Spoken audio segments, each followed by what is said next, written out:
Sahabat Bikon, kita jumpa kembali di acara podcast Prodi Bimbingan dan Konseling. Podcast kali ini spesial karena kita kaitkan dengan perayaan Dies Natalis ke-64.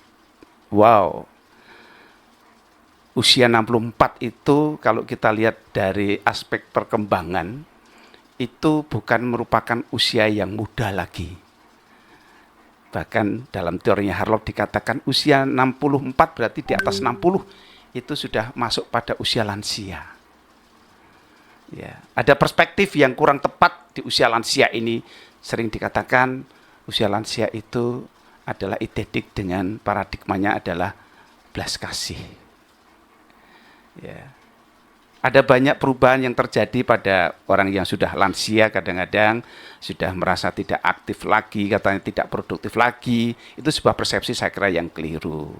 Ya, tetapi Harrison mengatakan usia lansia itu bisa dikatakan sebagai usia yang mencapai taraf integritas. Taraf di mana individu telah mencapai pada puncak prestasi melalui berbagai keberhasilan, bahkan kegagalan juga, dan dengan itu merasa individu menjadi bermakna. Tentu kalau kita melihat perjalanan sejarah, perjalanan prodi ya sampai usia 64 tentu saja juga berbagai hal yang sudah kita dapatkan, keberhasilan, bahkan juga mungkin ada kegagalan, itu hal yang wajar dalam sebuah peziaran.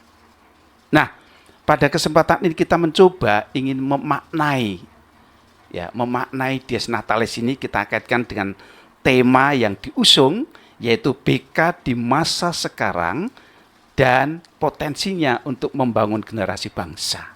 Kalau kita bicara generasi bangsa, anak muda itu identik dengan perubahan sebagai agent of change masa depan bangsa, katanya begitu ya. Dan ini memang harus dipegang betul ini, bahwa Anda para generasi muda ini adalah aset bangsa. Baik, sahabat Bikon dimanapun berada, telah hadir di depan kita yaitu Ibu Francisca Mujijati. Selamat sore Ibu Francisca, salam jumpa di acara podcast ini. Selamat jumpa. Bagaimana kabarnya Bu Siska? Puji Tuhan, baik. Iya, panggil akrabnya itu Ibu Siska. Ini panggilan kerennya di kalangan para mahasiswa. Ya, Ibu Siska. Lengkapnya Ibu Francisca Mujijati. Ini salah satu dosen senior kita yang ada di Prodi Bimbingan dan Konseling.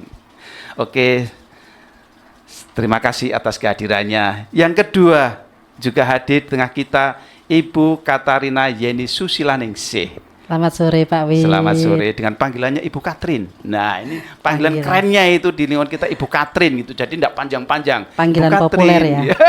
Panggilan keren lah, panggilannya keren di lingkungan kita gitu ya. Ibu Katrin ini selaku kepala ketua program studi bimbingan dan konseling. Ya. Nah, para sobat Bikon, pada kesempatan ini kita ingin mencoba memaknai Dies Natalis itu. Kita ingin berdiskusi bersama dengan Ibu Francisca dan Ibu Katarina, mencoba memaknai Dies Natalis ini dalam konteks paradigma baru, bagaimana BK ke depan, ya, yang sudah melalui proses panjang, termasuk prodi paling tua di Lembaga Universitas Katolik Widya Mandala Surabaya ini. Nah, kita mencoba memaknai yang kemudian saya mencoba merangkai dalam satu kata, yaitu SMART. Ya, SMART itu. S-nya itu adalah semangat karya. Wah, ini ya, semangat karya. M-nya itu media refleksi dan evaluasi diri. Lalu A-nya itu aktivitas pencapaian. R-nya itu adalah rencana program, dan T-nya trust dan komitmen. Bagaimana Dies Natalis ini kita pahami sebagai sesuatu yang smart, ya, semangat, smart semuanya tentu saja. Baik, para sahabat Bikon, kita mau mulai saja podcast kita ini. Kita akan memulai dari Ibu Francisca. Bu Francisca, tadi sudah saya sampaikan bahwa kita ingin coba memaknai bersama podcast ini dengan akronim kata SMART gitu ya. Yang pertama adalah semangat karya. Bagaimana Bu Siska melihat dalam kaitan konteks Desnatalis dengan semangat karya itu, bisa disaringkan apa yang Ibu maknai dengan semangat karya itu. Monggo Bu Siska. Ya, baik, jadi kalau dari aspek semangat karya, saya melihat ya Dies Natalis itu pasti akan dirayakan oleh banyak institusi. Betul, tidak ya. terkecuali kita Prodi Bimbingan dan Konseling. Dan tahun ini kita telah mencapai usia yang ke-64 tahun. Betul, 64 tahun. Ya. Wah. Nah, hendaknya Dies Natalis itu jangan hanya sekedar sebagai peringatan, tetapi justru jadikanlah Dies Natalis, momen Dies Natalis itu sebagai titik tolak ya, untuk kita terus berinovasi, terus maju, melangkah ke depan, dan berkontribusi lebih banyak. Jadi seiring dengan bertambahnya usia, kalau 64 tahun itu jika dikaitkan dengan perkembangan manusia, mungkin memang usia 64 itu dipandang sebagai usia di mana banyak fungsi sudah mengalami penurunan. Betul, ya. Tetapi dalam konteks institusi tentunya dengan bertambahnya usia itu menggambarkan bertambahnya ya Pak capaian, mungkin juga karya yang sudah diberikan kepada masyarakat. Tentunya banyak perubahan pula ya. Betul. Jadi kalau pada manusia mungkin perubahan itu menurun, tapi kalau di untuk lembaga itu justru institusi berbanding terbalik. Seharusnya justru dengan bertambah usia itu semakin menjadikan lembaga itu kuat. Karena diasumsikan sudah begitu banyak yang dia berikan kepada masyarakat, kontribusi kepada masyarakat, ya sudah luar biasa, kemudian pengalaman yang juga sudah diperoleh, tentunya juga jatuh bangunnya itu juga akan menjadikan lembaga itu menjadi lembaga yang ya semakin dewasa, semakin matang, semakin kuat, dan juga menjadi semangat untuk terus berinovasi, memberikan semangat untuk terus maju, berkembang, untuk tadi Pak Wid sampaikan melahirkan generasi-generasi penerus, begitu kira-kira Pak Wid. Betul sekali ya Bu Jessica. Jadi Dies Natalis justru harus memberikan satu semangat. Ya, dinamika aktivitas kita harus semakin justru dinaikkan. Karena kita sudah punya pengalaman cukup panjang. 64 tahun itu bukan sesuatu yang pendek, tapi sebuah pengalaman yang luar biasa. Hendaknya seperti tadi katakan Bu Siska, ini harus jadi momentum memberikan satu pijakan untuk terus bersemangat dan bersemangat. Tentu saja begitu ya Bu Siska ya. Iya, benar, ya Bu Katrin ya. Ya baik. Ya, ini soal semangat karya gitu ya. Tentu harus berkobar-kobar gitu ya Bu Katrin ya. Sangat setuju. Dan ini Pak Wid, kalau tadi ya kalau perkembangan manusia bertambah usia banyak perubahan itu kan menjadikan kurang percaya diri. Tetapi untuk Dies Natalis Prodi Bimbingan dan Konseling bertambahnya usia itu justru harus semakin menambah rasa percaya dirinya. Rasa percaya diri. Ya, karena apa? Karena ya di usia ke-64 kita boleh bersyukur masih tetap mendapat kepercayaan dari masyarakat. Tentunya bisa justru menjadi model bagi yang lain kan gitu ya. Bagi yang muda-muda kan gitu. Menjadi inspirasi. Jadi inspirasi kayak itu bagi yang muda-muda gitu ya. Nah, luar biasa. Oke, Bu Siska, ini menarik sekali. Nanti kita lanjut lagi ya Bu Siska pembicaraan kita gitu ya. Nah, kalau kita kaitkan ini juga tadi saya katakan untuk apa evaluasi diri, refleksi Bu Siska. Sebagai bentuk refleksi apa Bu Siska yang bisa terkait dengan Dies Natalis ini? Iya. Jadi saya memaknai Dies Natalis sebagai sarana media refleksi itu baik secara individu maupun juga secara institusi. Secara individu kita dosen juga mahasiswa semua yang terlibat itu boleh melihat kembali ke belakang paling tidak setahun begitu ya. Itu apa yang sudah diberikan untuk kemajuan Prodi BK. Apakah aku sudah memberikan yang terbaik ya untuk Prodi BK, atau sebaliknya aku belum memberikan sesuatu yang berarti bagi Prodi BK itu secara individu. Sehingga dengan begitu kita akan paling tidak tahulah kalau semisal aku belum bisa memberikan yang terbaik atau belum banyak memberikan sesuatu yang banyak ya pada prodi, itu juga menjadi sarana untuk perbaikan ke depan. Betul. Nah, sebagai institusi dalam kaitannya ini sebagai Prodi BK, saya rasa sama apa yang sudah Prodi BK berikan kepada stakeholder gitu ya. Apakah Prodi BK sudah mampu berkontribusi untuk membantu stakeholder itu dalam menghadapi tantangan di zaman sekarang. Saya rasa itu Pak Wid, inti dari sarana atau media refleksi. Gitu. Ya. Jadi betul banget ya. Jadi Dies Natalis menjadi salah satu sarana untuk kita mencoba refleksi, melihat kualitas perilaku kita, melihat kualitas prodi kita sejauh mana. Apakah memang sudah cukup berkontribusi secara luas dan sebagainya. Ini tentu sekaligus menjadi evaluasi secara total bagi kita setahun yang sudah kita lewati, dan kita akan masuk pada tahun berikutnya. Tentu saja ini menjadi pijakan untuk pengembangan lebih lanjut, begitu ya Bu Siska ya. Betul Pak Wid. Ya Bu Katrin. Halo. Halo. Bu Katrin. Agak ini nih. Betul ya Bu Katrin ya. Evaluasi, sangat, refleksi gitu ya. Ya. Saya kira menjadi ajar. Ya, kalau kita sudah ada evaluasi, tentunya kan dari ini ya, apa namanya, kita mencoba untuk mengevaluasi setiap tahun. Kira-kira apa yang sudah Prodi BK lakukan, sehingga itu menjadi perbaikan terus ya. Jadi kita mengembangkan. Kalau kita sudah mengevaluasi ada sesuatu, berarti kan kita harus melakukan apa, begitu ya. Nah, dalam upaya melakukan apa, berarti kita berusaha untuk mengembangkan terus prodi kita tercinta ini. Menurut saya apapun itu yang dilakukan artinya memang positif dan bisa untuk pengembangan bagi prodi BK itu sendiri. Kalau kita bicara soal evaluasi, itu berarti kita sifatnya menyeluruh ya Bu ya. Iya, menyeluruh. Aktivitas apa yang telah kita lakukan di prodi ini, baik itu kegiatan akademisia maupun kegiatan akademis. Ya, dan semuanya harus bertanggung jawab ya Pak Wid ya. Jadi di sini dari pihak dosen, kemudian mahasiswa, bagaimana kita berkolaborasi begitu ya. Bahkan mungkin salah satunya adalah orang tua mahasiswa ya, yang mungkin alumni yang mungkin saja bisa kita libatkan untuk kita sama-sama yuk kita bertanggung jawab bagi pengembangan prodi kita gitu ya.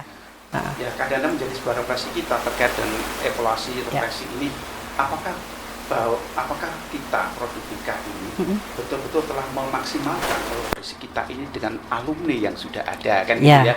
Ini saya kira juga menjadi refleksi kita, karena apa? Alumni ini juga menjadi salah satu aset ya. Aset untuk ikut terlibat di dalam pengembangan prodi ke depan kan gitu. Bagaimana juga mereka mempunyai ikatan emosi dengan kita. Karena pernah dididik di sini selama 4 tahun ke depan kan begitu ya. Jadi ada ikatan emosional yang tentu saja akan lebih mudah kalau kita membangun kolaborasi dengan pihak alumni. Ya, kita harus terus berupaya ya Pak Wid ya, menjalin kerjasama, bagaimana kita silaturahmi begitu ya dengan. Oke, luar biasa. Memang Dies Natalis ini menjadi salah satunya adalah sebagai media refleksi dan evaluasi ya Bu Katrin ya, Bu Siska ya. Tadi Bu Siska, Bu Katrin sudah menyampaikan. Saya kira memang betul event yang kesempatan sangat bagus di pesta Dies Natalis inilah saatnya dimana kita membangun sebuah refleksi dan evaluasi diri. Tentu kalau kita bicara soal evaluasi, itu evaluasi yang tentu saja menyeluruh sifatnya. Baik evaluasi yang menyangkut aspek bidang akademis maupun yang non akademis kan begitu ya. Ya, sebagai contoh soal visi misi, apakah visi misi kita ini sekarang masih relevan atau tidak? Ini juga perlu evaluasi. Dan untuk mengevaluasi ini tentu saja terkait dengan visi misi prodi, kita juga tidak bisa sendirian, tapi perlu melibatkan dengan stakeholder yang lain, melibatkan alumni, mungkin juga pengguna alumni. Begitu ya Bu Katrin ya? Setuju. Luar biasa. Baik, terima kasih Bu Katrin ya. Kita lanjut ya Bu Katrin ya. Yang perayaan Bu Katrin ya, yang kegiatan perayaan, dan mungkin nanti masuk pada ada perencanaan program apa sih sebagai bentuk refleksi kita, hasil evaluasi kita untuk setahun ke depan lagi ya gitu dengan Dies Natalis yang ke-64 ini. Monggo Bu Katrin. Iya Pak Wit ya. Jadi kita berusaha untuk setiap tahun memperingati Dies Natalis ya. Karena sebenarnya Dies Natalis ini selalu harus mengingatkan. Ya, Kita ingat gitu bagaimana pendahulu kita berupaya dengan perjuangan sampai adanya Ya. prodi BK ini begitu ya. Dan betul. ini memakan waktu yang tidak singkat Ya, begitu. ya. Nah, kami berharap bahwa kami mencoba untuk terus melakukan perayaan-perayaan walaupun dengan kesederhanaan prodi kami, ala prodi kami begitu ya, kami melakukan perayaan. Banyak kegiatan-kegiatan yang kami lakukan setiap tahunnya, ya memang tadi dengan kesederhanaan. Iya. Misalnya kami kuliah profesi. Ini tujuannya adalah pengembangan keilmuan yang sebenarnya kami ini kan ada di kampus, kami juga kadang tidak tahu yang terjadi Ya, di lapangan. betul. Dalam konteks bagaimana para praktisi yaitu alumni guru BK melakukan tugasnya sehari-hari Ya. dengan perkembangan keilmuan yang terjadi. Maka kami yang ada di kampus juga berupaya untuk mengikuti. Betul. Maka kami membutuhkan keilmuan dari para praktisi yaitu alumni-alumni dari prodi BK itu sendiri. Nah, kami mengadakan kuliah profesi. Kemudian kami juga mengadakan sharing ide. Jadi sharing ide, ya, sharing ide ini kita juga bisa dapat keilmuan dari berbagai pihak begitu ya. betul. Mungkin masyarakat, Ya. mungkin praktisi, mungkin juga orang-orang yang memang mempunyai kepakaran di bidang bimbingan konseling.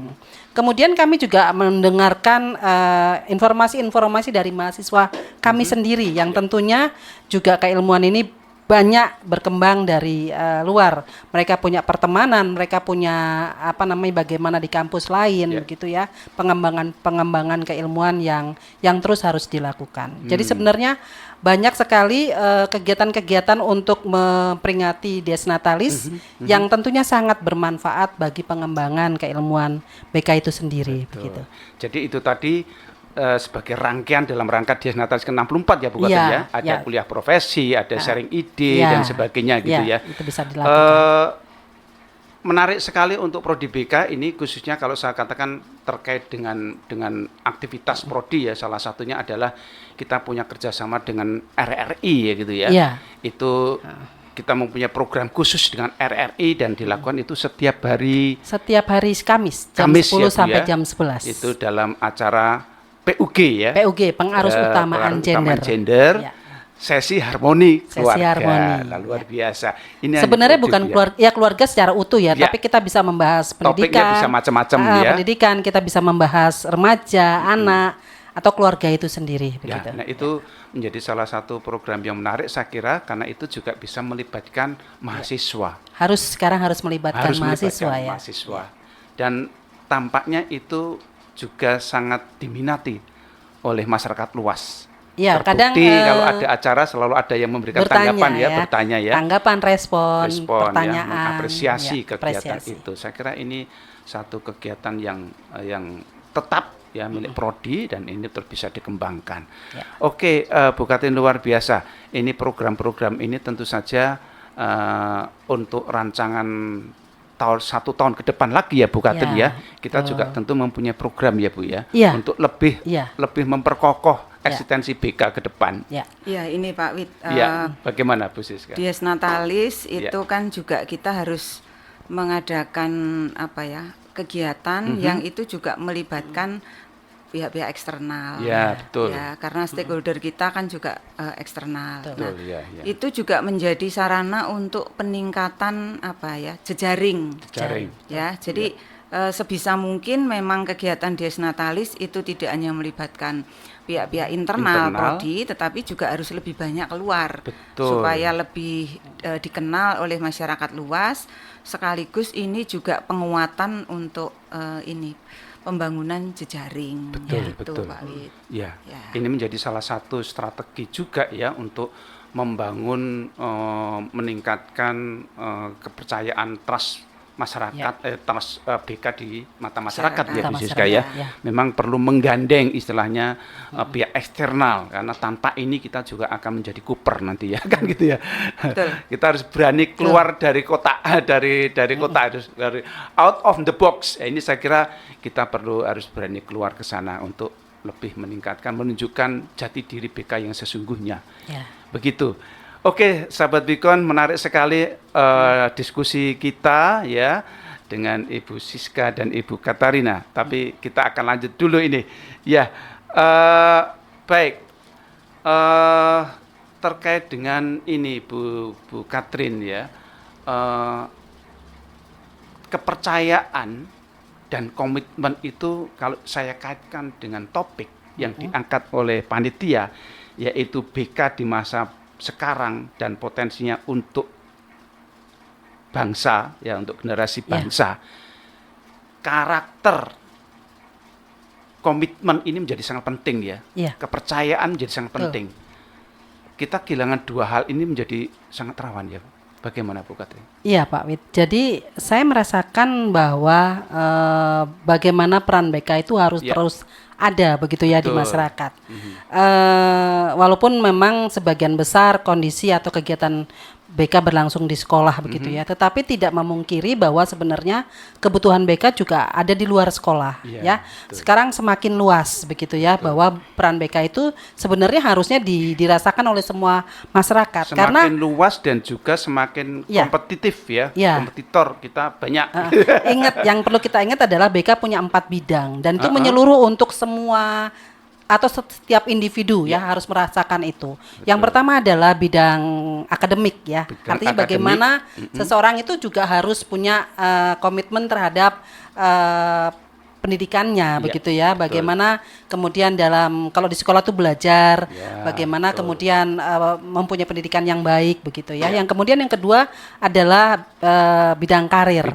Bagaimana seseorang itu harus sampai pada titik memberikan keputusan buat dirinya untuk bisa memikirkan karirnya.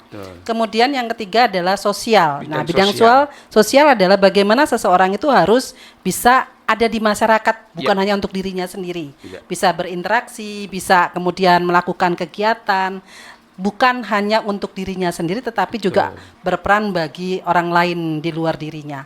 Kemudian yang keempat adalah pribadi, bahwa secara tidak langsung seseorang itu pasti bermasalah, mempunyai masalah terhadap pribadinya sendiri. Nah, peran BK di sini adalah kita mengayomi untuk 4 bidang itu semua. Ya, jadi bagaimana kita melayani bukan hanya di sekolah yang berlaku di sekolah, tetapi juga yang berlaku di masyarakat. Jadi sebenarnya bukan hanya untuk siswa, guru BK bukan hanya untuk siswa, tapi juga di luar siswa, orang tua, gitu ya. Kemudian masyarakat itu juga sangat membutuhkan peran bimbingan konseling. Sehingga kita juga harus tetap menjaga trust, artinya kepercayaan dari masyarakat terhadap peran kita. Jadi yang perlu kita lakukan adalah kita terus berupaya untuk produktif, eksis, begitu bagaimana dengan keilmuan kita yang kita sampaikan kepada masyarakat bisa benar-benar terasa atau dirasakan oleh masyarakat luas. Mungkin itu ya Pak Wid. Betul sekali.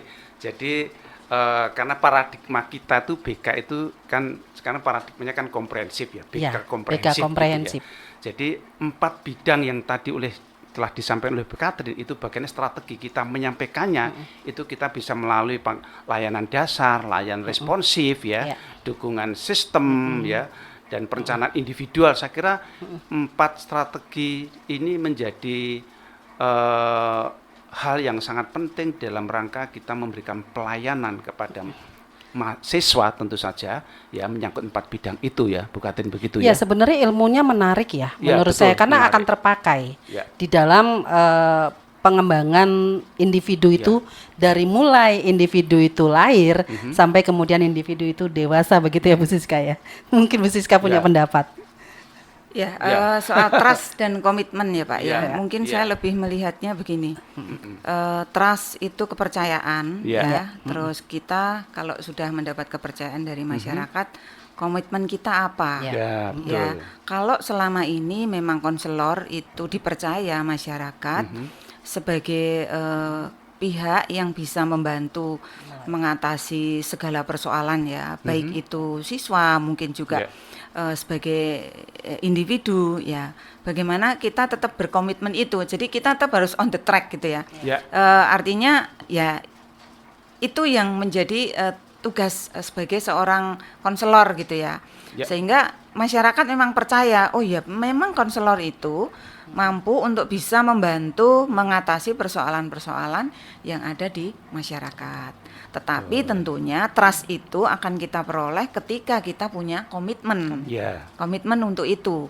Apalagi kalau kita melihat perkembangan zaman sekarang itu kan juga menimbulkan berbagai macam tantangan dan problem yang juga kompleks gitu. Betul. Nah, bagaimana konselor Prodi BK punya komitmen untuk supaya memang kita ya seperti kalau tadi masyarakat udah percaya pada kita tetap bisa mewujudkan itu.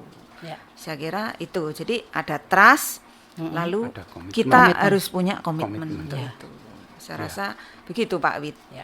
Dan kalau dalam konteks pelayanan konseling ya kita bicara soal trust, bagaimana seorang konselor semakin bisa dipercaya oleh masyarakat luas pada konseling, tentu saja kita juga harus jangan lupa memegang prinsip konfidensial. Ya, prinsip kerahasiaan ini menjadi salah satu kode etik yang tidak bisa diabaikan dalam konteks pelayanan konseling di sekolah. Oke, sahabat Iya Beacon. Pak Wid, sebentar. Saya tertarik dengan tadi Pak Wid ya, asas konfidensial. Ya. Jadi itu kalau dalam teori BK ya asas kerahasiaan kan. Ya, Itu betul, hubungannya dengan betul. asas kerahasiaan. Asas-asas Itu BK ya, Bu. menjadi salah satu asas kunci. Ya, asas betul. kunci. Paling utama. Betul. Jadi kalau kunci itu udah berhasil kita pegang, Iya. ya sangat mudahlah kita untuk masuk ke dalam.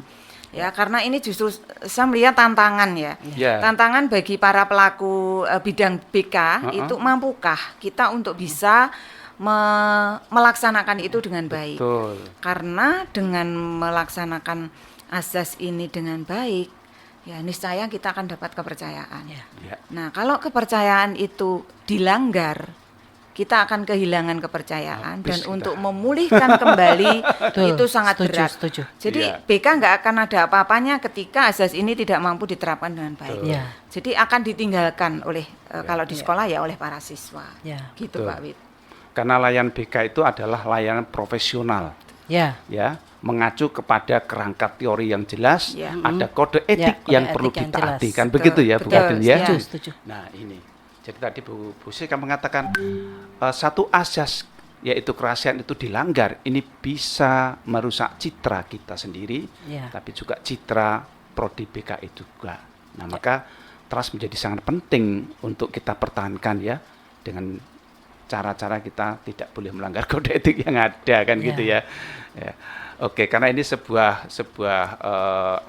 layanan yang sifatnya profesional, bukan layanan yang amatiran. Ya. Oke, sahabat Beacon, luar biasa ya di acara Jazz Natalis yang ke-64 ini tentu saja kita akan banyak berharap Prodi BK tetap akan menjadi yang terdepan untuk membantu mengembangkan karakter-karakter bangsa. Jadi kalau kita bicara soal BK dalam kerangka pendidikan sebagai sistem, BK itu punya peran penting sekali. Ya, pendidikan tanpa ada layanan BK yang lebih pada upaya pengembangan karakter, itu pendidikan hanya akan menjadi sebuah pendidikan yang mengedepankan pada aspek kognitif saja. Aspek afektif bisa saja terabaikan. Begitu ya? Setuju. Baik, iya. Bagaimana Bu Katrin, ada program yang mungkin akan semakin kita kuatkan di satu tahun ke depan setelah DIAS ini barangkali yang akan semakin memperkokoh BK itu sendiri. Ya, jadi kita selalu melibatkan mahasiswa ya. Sebenarnya ujung tombak kami di Prodi adalah mahasiswa. Betul. Bagaimana keterlibatan mahasiswa melalui program-program HMPS luar biasa Pak Wid ya. Jadi salah satunya adalah podcast ini. Ya. Jadi kita komitmen juga ya, mempunyai komitmen bagaimana dengan podcast kita selalu menyuarakan bimbingan konseling Iya. ya dengan keilmuannya ya. Dan yang punya podcast itu tampaknya Prodi BK saja ya Bu ya. Iya. Nah itu ya. Luar Jadi biasa, kita perlu ada sarana kita maka kita upayakan. harus upayakan sebaik Iya, mungkin. bisa untuk sarana promosi juga Iya, ini ya. promosi dan menyuarakan bahwa Menyuarakan bimbingan BK. konseling Betul. UKWMS ini selalu eksis begitu ya. Nah, ya, itu jadi program-program sebenarnya banyak dari HMPS, begitu juga dari Prodi BK itu sendiri, di mana kita tetap selalu mengembangkan keilmuan BK, baik dari sisi dosen maupun dari sisi mahasiswa. Nah, di sini mungkin tridharmanya aja ya Pak Wit ya yang saya ulas, yaitu dari pendidikan, bagaimana pembelajaran di kelas ya. Bagaimana kita membuat pembelajaran yang menarik dengan perkembangan ilmu yang semakin kekinian begitu ya. Jadi kita terus berusaha untuk melakukan itu. Kemudian pengabdian tadi sudah Pak Wit sebutkan, kita siaran di RRI yang melibatkan juga mahasiswa. Kemudian dengan penelitian dosen. Nah, salah satunya adalah bagaimana pengembangan soft skills yang ada di UKWMS begitu ya. Jadi aturan di UKWMS, setiap mahasiswa harus mengembangkan soft skill sebanyak 100 itu minimal. Kami berharap bahwa itu minimal. Karena soft skill menjadi salah satu poin penting pada saat pada saat mahasiswa berada di masyarakat. Jadi terlihat bagaimana kemampuan soft skill-nya, keterampilan untuk bisa menerapkan keilmuan dengan kekinian itu juga berdasarkan dari soft skill yang dimiliki. Nah, kami di prodi ataupun di universitas membekali hal itu. Kami berharap bahwa mahasiswa nanti kalau sudah ada di masyarakat bisa benar-benar bisa berperan, bisa bermanfaat untuk melayani masyarakat gitu. Ya, Prodi BK sendiri sebenarnya juga siap ya Bu Katrin ya, Bu Siska ya, untuk memberikan pelatihan ya. Sangat siap. Karena para mahasiswa Prodi BK juga diberi skill terkait dengan dinamika kelompok ya, dengan berbagai permainan yang bisa untuk semakin memberikan satu nuansa ya tersendiri dalam rangka pelatihan atau apapun ya. Beberapa kali diminta sekolah-sekolah Pak. Jadi mahasiswa ya, bukan dosen ya, tapi mahasiswa. Kami hanya mendampingi dan permintaan. Jadi mahasiswa yang peran utamanya beberapa kali kami bersyukur dan itu terus kita latih untuk paling tidak terlihat lah ya bahwa mahasiswa seperti dosen gitu ya, artinya sudah bisa seperti dosen di mana membawakan materi, kemudian menyampaikan pelatihan dan lain sebagainya. Kita kedepannya berharap seperti itu. Nah ini Bu Katrin, saya menambahkan sedikit. Kalau tadi mungkin Bu Katrin lebih ke para dosen. Justru mahasiswa itu harus diasah soft skill-nya. Saya menghimbau untuk para mahasiswa. Jadi setiap ada kesempatan, peluang, apakah itu kegiatan di dalam prodi, di luar prodi, bahkan di luar kampus, itu manfaatkan dengan baik. Karena saya rasa akan banyak manfaat yang bisa Anda dapatkan. Karena zaman sekarang itu yang dibutuhkan itu tidak hanya orang yang pandai secara akademik, tetapi juga cerdas ya secara kepribadian begitu. Ya itu oleh karena itu ya para mahasiswa manfaatkanlah dengan baik selama kalian itu masih ada waktu untuk belajar. Nanti kalau udah bekerja itu sudah sangat sulit. Ibaratnya kesempatan itu sudah sulit. Betul. Itu justru di tempat kerja tantangannya beda lagi, begitu, gitu. Nah, ini saya kira satu harapan yang memang himbauan yang sangat positif ya untuk para mahasiswa. Jangan hanya puas dengan kegiatan yang ada di dalam lingkungan lembaga di mana Anda studi, tapi juga bisa di luar lembaga di masyarakat ini. Sekaligus di situ kita berani unjuk diri ya bahwa inilah aku mahasiswa BK Prodi Kebudayaan dan Dosen Widya Mandala Surabaya. Setuju. Begitu ya, Iya dan sahabat Pikon jangan lupa ya tadi soal podcast ini ya. Kita akan mengoptimalkan podcast ini dan kita juga akan menggandeng alumni yang berkenan untuk podcast bersama kami, bersama para siswanya bila perlu dengan senang hati tentu saja. Kita akan siap untuk mengoptimalkan pokoknya kita ini. Siap mengundang sahabat Pikon untuk yang tertarik mengadakan acara podcast, kami welcome. Welcome kami memfasilitasi begitu ya. Betul. Nanti biar dari mahasiswa ya yang nantinya bisa mendampingi ya. Kan sudah ada tim yang mengelola Ya, podcast sendiri jadi kan di prodi gitu kami ya. memang ada tim Iya, yang kita akan support ya untuk kegiatan mendampingi mungkin alumni ataupun siswa untuk bisa mengadakan podcast di tempat kami, di Ya. prodi kami. Oke, Bu Siska, Bu Katrin luar Ya. biasa tanpa terasa ya kita asik ngobrol gitu ya, kadang-kadang menjadi suka lupa waktu. Oke, untuk mengakhiri acara podcast ini Bu Katrin dan Bu Siska, barangkali ada closing ya, ada statement closing ya yang bisa disampaikan kepada sahabat Bikon. Silakan. Bu siapa? Bu Siska atau Bu Katrin dulu silakan. Ya, kalau saya berharap nanti Anda semua yang saat ini sedang menekuni bidang bimbingan dan konseling maupun juga sahabat-sahabat yang sekarang sudah berprofesi sebagai konselor, tentunya bagaimana supaya trust itu tetap ada pada kami, pada Anda semua.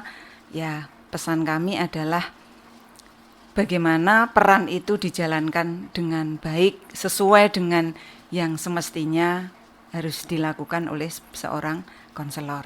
Gitu saja. Wow, terima kasih Bu Siska. Wah, pesan sponsor ya sangat positif banget ya. Tentu saja ini akan semakin meneguhkan Anda semua gitu ya. Oke, terima kasih Bu Siska. Bu Katrin, ada statement closing silakan. Ya, saya masih berpikiran bahwa bimbingan konseling menjadi salah satu kebutuhan Betul. bagi masyarakat Ya. begitu ya. Jadi untuk para remaja begitu ya, tak kenal maka tak sayang Ya, gitu ya. Bahwa betul. sebenarnya peluang besar Betul. berkembangnya bimbingan konseling dari para remaja yang tak kenal dan maka tak sayang itu sendiri dengan kenal dan akhirnya menjadi sayang. Wah. Karena sebenarnya ini adalah apa ya? Kalau kita bicara bimbingan konseling, kita bicara keseharian kita dalam hidup ya. Betul. Semuanya dari 4 bidang yang tadi saya sampaikan Iya. tadi itu adalah kehidupan kita, begitu ya, dalam keseharian kita, dan pastinya peran BK akan terasa, akan kita rasakan. Itu aja. Oke, terima kasih. Pak Wid boleh nambahin ya? Oh ya boleh nambah ya, boleh. silakan Bu Ini. Siska ya. Sebagai seorang konselor ya, usahakan Anda itu menjadi sahabat para siswa. Ya, jadi sahabat para siswa. Jadilah sahabat. Bukan polisi sekolah. Agar Bukan stigma polisi sekolah. BK sebagai seorang polisi sekolah itu harus kita tepes itu. Ya, Sahabat, kita menjadi sahabat. BK siswa. sahabat siswa. Siswa. BK sahabat siswa, setuju ya? Setuju? Lebih adem gitu rasanya itu ya. Lebih humanis. Lebih humanis, Ya. lebih adem rasanya Ya, gitu. betul. Masa kok BK kok sebagai polisi sekolah, Ya. ampun gitu ya. Adem. Ya. BK sahabat siswa.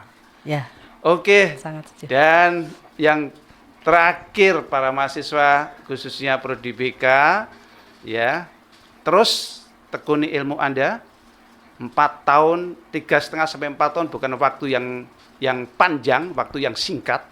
Gunakan itu dengan baik, menempa ilmu baik yang akademis maupun non akademis, sehingga kelak Anda sungguh-sungguh menjadi lulusan bimbingan konseling Widyamana Surabaya yang berkualitas baik secara hard skill maupun soft skill.